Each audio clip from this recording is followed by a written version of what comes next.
Judge Thomas Harding walked into the courtroom with his usual calm, authoritative presence. The morning sun filtered through the tall windows, casting a soft glow on the polished wood and brass accents that adorned the room.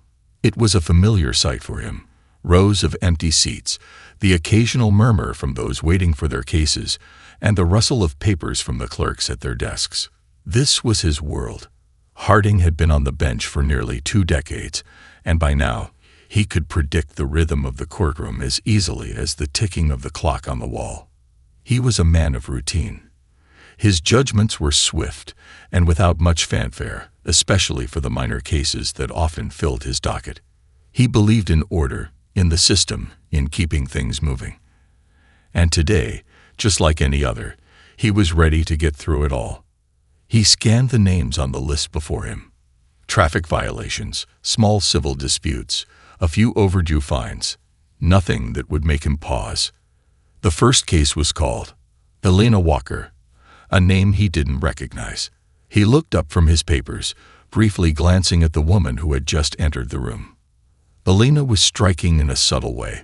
She stood tall, her back straight, her dark hair neatly pulled back in a low bun, and a crisp, tailored suit that spoke of professionalism.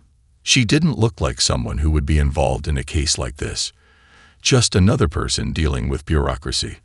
But Harding dismissed that fleeting thought as quickly as it appeared.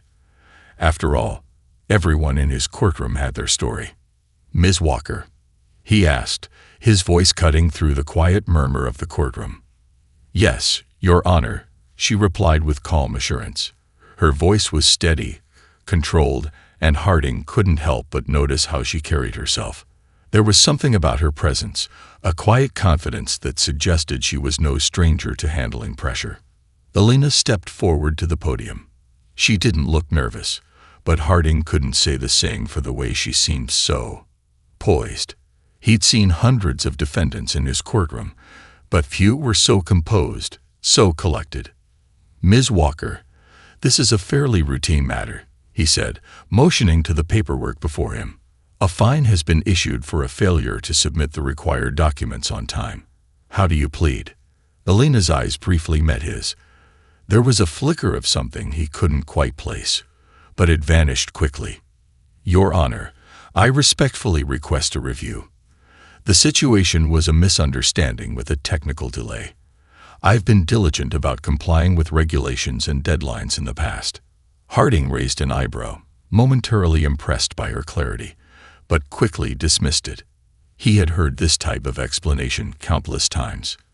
People always claimed it was a misunderstanding, always cited technicalities as reasons. He was no stranger to such defenses. "I see," he said, his tone becoming more businesslike. "But in the end, the documentation was not submitted, and that's what matters here. We all have obligations to fulfill, Ms. Walker." As Helena nodded, an almost imperceptible smile played at the corner of her lips, but Harding didn't notice. She had already accepted the weight of his decision, even if she hadn't fully agreed with it. What he didn't realize yet was that this brief encounter was the beginning of a much larger story, one that would soon change everything he thought he knew about judgment, power, and assumptions. Helena stood still at the podium, her composure unwavering. Judge Harding couldn't quite shake the feeling that there was something different about her. Perhaps it was the way she carried herself, perfectly poised, confident without being brash. Most people in his courtroom appeared anxious or defensive, but Helena's demeanor was calm, even serene. She didn't fidget or glance nervously at the clock. It was as if she already knew this moment was just one small part of a much bigger picture. Her words had been simple, straightforward. She didn't try to argue the facts or play the victim. Instead, she acknowledged the situation, offering a reasonable explanation. Yet Harding couldn't fully appreciate her calm, her assurance. He wasn't in the habit of digging deeper into the lives of people who walked through his courtroom. His job was to maintain order, ensure the law was upheld. And in this case, the law had been broken, at least in a technical sense. "Ms. Walker, I appreciate your explanation," he said, his voice firm but not unkind. "However, the paperwork still wasn't filed on time, and that has consequences. You understand, of course, that the system can't make exceptions for one person over another." Elena nodded. Her gaze was steady, but Harding noticed the slight twitch in her jaw, a subtle sign of resistance, or perhaps of resignation. She wasn't angry, but she wasn't blind either. She knew the system, and she knew that no matter how well-intentioned she was, the law didn't make room for individual circumstances. "Of course, Your Honor," she said, her voice as composed as ever. "I'm not asking for exceptions, just for a moment's understanding." Harding paused, slightly taken aback. Her words weren't what he had expected. Most people came into his courtroom either pleading for leniency or for sympathy, offering elaborate excuses. But Elena hadn't done that. She hadn't demanded anything from him. It made him wonder, why did she even care so much about this case? It was such a minor issue in the grand scheme of things. As he scanned the case files again, the weight of the situation started to feel slightly off. He had heard her, understood her point, but he couldn't help but notice the stark contrast between her confidence and the way she seemed to have already accepted the verdict in her mind. People who were truly innocent, those who had been wronged by the system, didn't seem so accepting. They fought, they argued, they got emotional. But Elena, she didn't react like someone who was simply a subject of the system. She felt different. Harding couldn't place it. "You'll receive the fine, Ms. Walker. Please take care of it within the specified time frame," he said, feeling an unexpected pang of doubt. It was nothing personal. He wasn't in the business of personal decisions. He was the judge. But as he spoke the words, he couldn't help but wonder if, in this moment, he had made the wrong choice. Elena smiled faintly, nodded respectfully, and walked out of the courtroom without another word. As the door closed behind her, Harding found himself staring at the empty space where she had stood just moments before. Something about that moment lingered with him, but he pushed it aside. There were more cases to get through, and he was the judge. His job was to make decisions, not question them.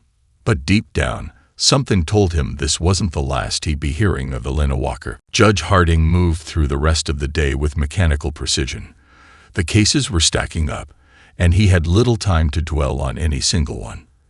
As expected, most defendants came and went with little fanfare, offering brief explanations or apologies that never seemed to matter much in the grand scheme of his courtroom. The law was the law, after all. He did his job. They did theirs, and the system chugged along as it always had. Elena Walker, however, had been an anomaly, a blip in his usually predictable routine. But as the day wore on, Harding did his best to push the encounter out of his mind. He had made his decision. The fine was set, and that was that. There were far more pressing matters awaiting his attention. By mid-afternoon, Harding was fully immersed in his work, reviewing case files, listening to defendants plead their cases, and making quick judgments. He'd long perfected the art of remaining detached, of not letting anything at all, cloud his decision-making. The cases that filled his courtroom didn't require empathy, and for a man like him, that was a good thing. Empathy only complicated matters. At 3:30 p.m., the courtroom assistant knocked and entered, holding a new case file. "Next case, Your Honor," she said, handing him the papers. Harding didn't even glance at the name. He was too busy making quick mental notes of the case details. He nodded to the assistant, signaling that he was ready to move forward. Minutes later, the last case of the day was concluded. As the courtroom cleared, Harding remained seated at his desk, flipping through more documents. His mind, though, kept returning to one thought: Elena Walker. She'd left his courtroom without any drama, no raised voices, no dramatic exits, just a quiet, respectful nod, and a calm walk out the door. Yet, for reasons he couldn't quite understand, Harding couldn't shake the feeling that he had missed something, that he had made a judgment call without fully seeing the person in front of him. He shook his head, trying to focus on the task at hand. He was the judge. He had acted within the law. There was no room for personal doubt or hesitation. His reputation was built on being efficient, fair, and impartial. And the fine, he reminded himself, was fair. But something gnawed at him. He could see Alina's face, her steady gaze, that faint smile at the edge of her lips. Her confidence had been too grounded, too sure of itself. She hadn't fought him, hadn't tried to manipulate the situation. She'd simply accepted it. The decision was made. But what if there was more to this woman? What if, beneath the surface, there was something he didn't understand? As he sat in the silence of his chambers, Harding couldn't shake the thought. He had seen thousands of people come and go in his courtroom, but none had left him with this unsettling sense of incompleteness. Before he could dwell further, his office phone rang. It was the assistant again, and this time, her tone was different. "Judge, I think you'll want to take a look at something. It's about Alina Walker." Harding leaned forward, intrigued. "What about her?" "You might want to see who she really is," came the response. Harding felt a strange tightness in his chest as he hung up the phone. The words lingered in the air. "It's about Alina Walker." His assistant's tone had been different. There was an edge of curiosity to it, as though she knew something he didn't. Something important. He glanced at the clock. It was nearly the end of his day, but something told him he couldn't ignore this. He opened his email inbox, expecting the usual flow of routine correspondence, but there was one subject line that stood out: Alina Walker, key leader in federal tech initiative. Harding's brow furrowed. He clicked on the email and began to read, his eyes scanning the contents quickly. The words painted a picture of Alina that he had never expected. Alina Walker wasn't just any government employee. She was a trailblazer in a federal project that had been making waves in the tech world. The email detailed her role as one of the leading figures in a groundbreaking initiative designed to modernize the government's aging technological infrastructure. The project aimed to overhaul everything from outdated systems to cybersecurity protocols, with an eye toward making federal operations more efficient and transparent. It was one of the most ambitious tech modernization efforts in the nation's history, backed by significant government funding and bipartisan support. As Harding read on, he learned that Alina wasn't just an administrator. She was a key strategist, the visionary behind much of the innovation driving the program forward. She had a reputation in tech circles as a brilliant mind, a leader who had managed to turn impossible projects into reality. The project's success had earned her praise from top officials, including the president, who had publicly acknowledged her efforts. Harding sat back in his chair, his mind spinning. He couldn't reconcile the image of the woman he'd seen in his courtroom, calm, reserved, and unassuming, with the powerhouse described in the email. Alina Walker was shaping the future of the country's technological landscape, and here he was, having fined her for something trivial. He clicked through a few more links in the email, reading about the awards she had received, the accolades from her peers, and even a recent interview she'd done with a prominent tech magazine. He saw photos of her at high-profile events, standing next to senators and CEOs, confidently speaking about the future of government technology. The realization hit him hard. He had judged her based on the simplest of assumptions: her appearance, her demeanor, the case before him. But in doing so, he had failed to see the bigger picture. Alina wasn't just another defendant in his courtroom. She was a leader, an innovator, someone whose work impacted millions of lives. Harding felt the weight of his misstep pressing down on him. He had been so focused on the routine of his job, so consumed with making swift decisions, that he had overlooked something far more important: the humanity and the real story behind the person standing before him. His phone buzzed. Another message from his assistant: "Judge, you might want to take a moment to reconsider your decision. Alina Walker is not who you think she is." Harding stood up abruptly, a sense of urgency flooding his mind. This wasn't just a mistake anymore. It was something deeper. The weight of the email still hung heavily in the air as Harding walked out of his chambers, his mind racing. The assistant had mentioned something about reconsidering his decision, but now he was beginning to realize just how much he had missed. Alina Walker was far more than the quiet, composed woman who had stood in front of him that morning. She was a force, the visionary, a leader in a field he didn't fully understand, but one he now knew was shaping the future. Harding walked down the hall to his office and slumped into the chair behind his desk. His fingers hovered over the keyboard, but he hesitated. He could feel the pull of his curiosity. He needed to know more.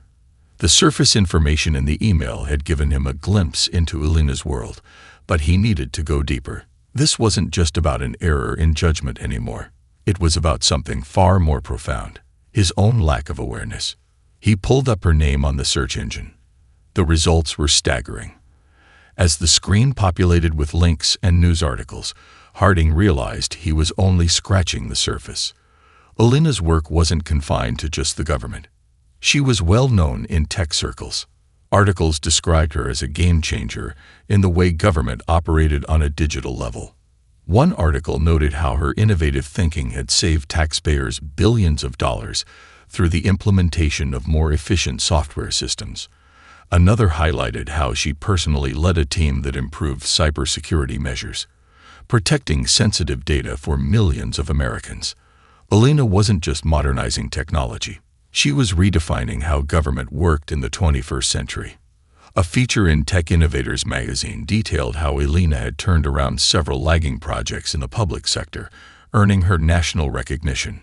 One project, in particular, had caught the attention of Congress, a proposal to integrate AI into government services that would streamline applications for social programs, improving the speed at which people received help. His mind buzzed with new information. She was the person behind some of the most forward-thinking reforms in the federal government, a woman he had barely given a second thought to when she stood in front of him this morning. The realization felt jarring, like a truth he had ignored in favor of the comfort of routine. Harding glanced back at the case file in front of him, then at the photo of Elena that had appeared in one of the articles.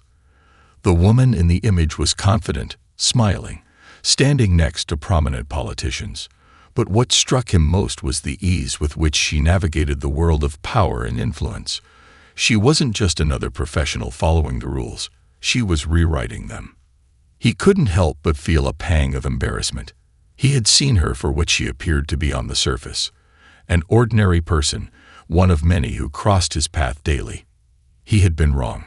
In fact, he realized just how often he had been wrong. How often he had made snap judgments based on appearances or assumptions, and in doing so, he had missed out on seeing the real story, the real impact behind the person in front of him. His mind was made up. He needed to reach out to her. But how? What could he say? Harding sat in silence, staring at the screen. The weight of the discovery settled deeper within him. He'd spent years on the bench, making decisions, passing judgments, yet had he truly been seeing the people in front of him? His mind wandered back to that moment in the courtroom, to Elena's calm, composed demeanor. She hadn't fought him. She hadn't raised her voice in protest or begged for sympathy. She had simply explained the situation with quiet dignity. And in doing so, he had misjudged her. His eyes fell on the case file again, the one where he had swiftly imposed the fine. It seemed absurd now, almost trivial in light of what he had just learned. How could he have been so dismissive? How had he allowed himself to overlook the deeper layers of her story? There was a deeper irony now, one that gnawed at him. The woman he had found was someone who had dedicated her career to making systems work better, to modernizing processes and improving the lives of others. And he had been part of the very system she was trying to change, a system that had failed to see her for who she truly was. A sense of regret washed over him, deeper than he had ever expected. He had always prided himself on being a fair judge, on making impartial decisions based on the facts at hand. But now, Harding couldn't help but realize that facts were only one piece of the puzzle.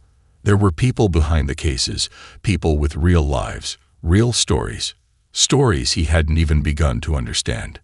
His fingers drummed lightly on the desk as he thought. What had he missed in her? The subtle signs, the way she spoke, the quiet authority in her words.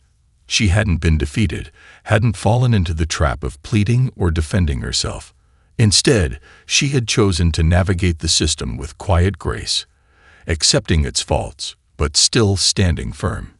She had been a reflection of the very thing he had failed to see in that moment, the strength that often went unnoticed. Harding leaned back in his chair and sighed, rubbing his temples. The weight of the courtroom, the rules, and the routine that had governed him for so long suddenly felt too heavy. For the first time, he wondered if he had been too entrenched in the system to truly see the people it impacted. He glanced at the clock. It was late, but something inside him was calling him to take action. He couldn't undo the past, but he could try to make it right. He reached for the phone and dialed the number his assistant had provided earlier.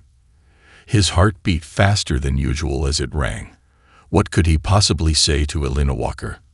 How could he explain the mistake he had made? The line clicked, and a calm, familiar voice answered. "Ms. Walker," he began, clearing his throat. "This is Judge Harding. I need to speak with you." There was a brief pause on the other end of the line before Elena spoke. "Judge Harding," she said, her voice steady, but laced with an underlying curiosity. "I wasn't expecting to hear from you. What can I do for you?" Harding's throat tightened. He had rehearsed this moment 100 times in his mind, but hearing her voice on the other end made it feel all the more real. There was no turning back now. "I want to apologize," he said, the words coming out more quickly than he intended. "I realize now that I made a decision without fully understanding who you are and what you do. And for that, I'm sorry." Elena was silent for a moment. Harding could hear the soft rustling of papers in the background as she processed his words. She hadn't been expecting an apology. Most people didn't, especially when it came to someone in his position. "I appreciate your honesty," she replied, her tone thoughtful. "But I'll admit, I'm curious why you're reaching out now. You made your decision this morning. Why the change of heart?" Harding hesitated, choosing his words carefully. "I've spent most of the day learning about your work, about the impact you've had. I didn't know. I didn't realize the role you play in the federal tech modernization effort, how significant your contributions are. I made a snap judgment in court based on surface-level information, and now I see I was wrong." Elena's voice softened, but there was still a sense of calm about her. "Judge Harding, I appreciate your willingness to reach out. It's not often that people in your position take the time to reconsider their decisions, but to be honest, I've learned to expect this kind of treatment. People like me, we're used to being overlooked." The weight of her words settled heavily in Harding's chest. He felt a pang of guilt for the role he had played in a system that often brushed past people like Elena. He realized that, in his desire to make quick decisions and maintain order, he had overlooked the complexities of the individuals standing in front of him. "I'm sorry that the system has made you feel that way," Harding said, his voice sincere. "And I'm sorry that I contributed to it. I'd spent so much time focusing on the efficiency of the system that I forgot to see the people who actually make it work. You're not just another name on a docket. You're someone who is changing the way things work on a national scale. And I miss that." There was a long silence, but it wasn't uncomfortable. Elena let his words hang in the air, allowing them to settle between them. "I think I understand," she said finally. "And while I appreciate your apology, I'd be lying if I said I wasn't a little surprised. But I think this could be a start for both of us." Harding nodded, his mind racing with the possibility of what this conversation could mean. He had taken the first step. Now there was so much more to learn, so much more to understand. "I'd like to continue this conversation, if you're open to it," he said. "Not just about the case, but about what you're doing, about your work. I'd like to understand more." There was a pause before Elena answered, her voice warm but cautious. "I'd like that, Judge. Let's see where this conversation takes us." The conversation that followed felt different from any other Harding had experienced. It wasn't about cases, rules, or laws. It was about understanding, about breaking down the walls that had kept him trapped in the routine of his work and seeing Elena as more than a defendant. It was about seeing the human behind the case. Over the next few weeks, Harding and Elena spoke several times. Their discussions ranged from technology and government policy to the frustrations of bureaucracy and the human toll of inefficiency. Elena was patient, explaining the complexities of her work in ways Harding could understand. She spoke about the modernization efforts in the government with passion, her words full of vision for the future. She talked about how the project she was leading wasn't just about improving systems, but about making the government more responsive to people's needs. There was no pretension in her voice, no ego. She was simply someone who had found a way to make a difference, quietly and effectively. Harding, in turn, shared his own reflections, the ways his job had shaped his views on people, on power, and on fairness. He confessed that for years he had distanced himself from the human side of his work. The cases had become numbers and paperwork, faces blending into one another as he focused solely on making decisions. But as he listened to Elena, he realized how much he had missed by not seeing the full picture. "I was wrong about you, Elena," he admitted one evening after a particularly long conversation. "And not just about the case. I've been wrong about a lot of people. I've spent so much time believing that the law, the rules, were all that mattered. But it's not enough. There's a bigger story beneath every case, every person who walks through that courtroom. And I've been blind to it." Elena's response was thoughtful, yet there was no judgment in her voice. "It's easy to get caught in the system, Judge, to see people as cases rather than human beings. I've learned that too. But sometimes, when we take the time to really listen, to really see the story, we can make better decisions, not just the right ones, but the compassionate ones." Harding found himself nodding, the weight of her words resonating deeply. It was a perspective he had never fully considered before. He had always thought that compassion was something separate from judgment, something that clouded the ability to make fair decisions. But Elena had shown him that compassion could coexist with fairness. It could enhance it, even. As they continued to talk, Harding realized how much he had to learn. There were so many more layers to the people who came before him in court, stories of struggle, ambition, and resilience that he had ignored for far too long. Elena had reminded him that the law was not just about rules, it was about people. Several months later, Elena's project was heralded as a success, with much of the credit going to her leadership. Harding watched from afar as her work transformed government systems, improving efficiency and accessibility. And though he didn't share the same spotlight, he knew in his heart that their conversations had changed him too. In a quiet, unassuming way, Elena Walker had helped him see the power of understanding, of breaking down the walls that separated judgment from humanity. And for that, Harding would always be grateful.